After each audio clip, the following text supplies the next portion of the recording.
नमस्कार। युवा मंच यूट्यूब चैनल के माध्यम से उपस्थित हुआ आप लोगों के बीच में।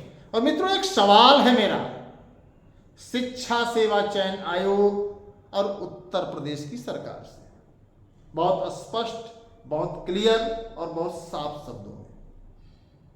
हो सकता है कि मेरी बातें आपको कष्टकारी हो सकती हैं, हो सकता है मेरी बातें आपको पीड़ा पहुंचा सकती हैं, हो सकता है कि आपके मन में कई अलग अलग प्रश्न उठ सकते हैं, लेकिन मेरा विजन, मेरा मिशन बहुत साफ है। मैं सवाल करने से, प्रश्न पूछने से पीछे नहीं हटूंगा। लाखों नौजवानों के करियर से जुड़ा हुआ मामला है। तमाम साथियों का कहना है कि युवा मंच टीम का आयोग में सेटिंग गेटिंग नहीं हो पा रही है। मित्रों, बहुत साफ शब्दों में बता दूं कि मुझे सेटिंग गेटिंग करना ही नहीं है और न ही मैं सेटिंग गेटिंग पर बहुत ज़्यादा विश्वास करता हूं। 100 बात की एक बात मैं सीधे कहना चाहूँगा, उत्तर प्रदेश की सरकार से भी और शिक्षा सेवा चयन आयोग के अध्यक्ष प्रोफेसर डॉक्टर जो भी कहिए आप, हम तो अध्यक्ष ही मानते हैं, अध्यक्ष महोदया कीर्ति पांडे जी से, कि आखिरकार बहुत साफ शब्दों में, और आपको भी अगर इसका उत्तर पता है तो आप भी कमेंट बॉक्स में अपने विचार दे सकते हैं।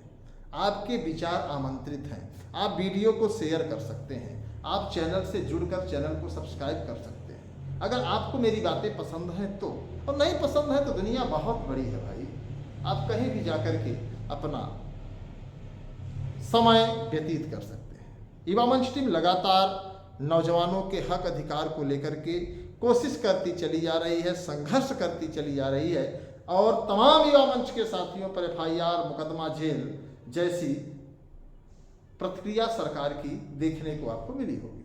आइए हम बात करते हैं। मुद्दा बहुत साफ है। जिस भ्रष्टाचार को रोकने को लेकर के उत्तर प्रदेश की ये सरकार, भारत की ये सरकार, भारतीय जनता पार्टी की सरकार, उत्तर प्रदेश की योगी सरकार ने एक बड़ा ऐलान किया कि हम भ्रष्टाचार को रोकने के लिए एक ऐसा नियम कानून ला रहे हैं जिससे भ्रष्टाचारियों की रूह कांप जाएगी।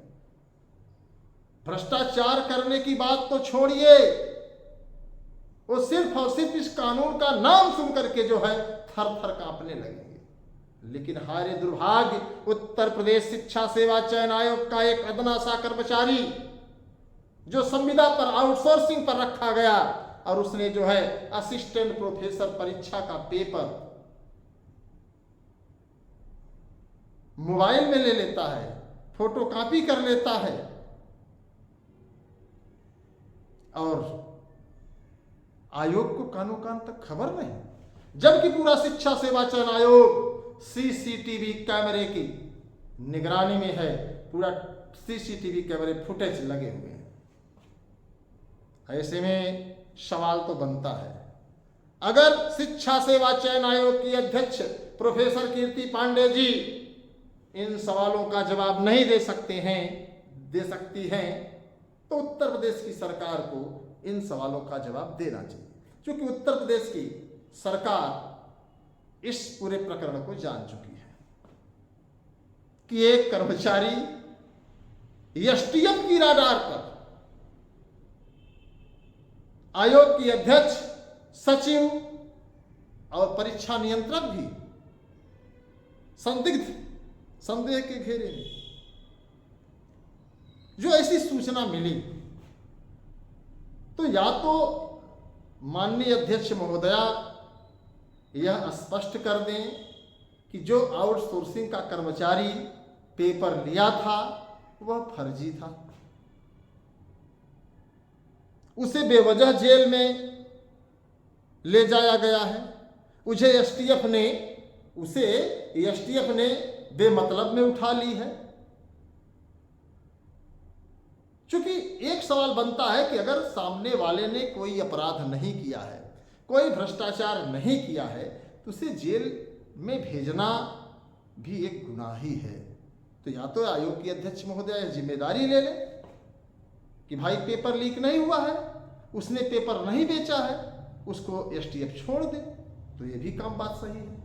और अगर उसने किया है तो कितना किया है इसका अंदाजा तो मुझे लगता है कि शिक्षा सेवा चयन आयोग नहीं लगा पाएगा। तो इसकी जवाबदेही कौन लेगा? जिस उत्तर प्रदेश शिक्षा सेवा चयन आयोग को योगी सरकार ने 2-2.5 वर्षों में गठित किया और भ्रष्टाचार रोको अधिनियम लागू किया, समाचार पत्रों में शिक्षा सेवा चयन आयोग ने कहा एआई के माध्यम से होगी परीक्षा।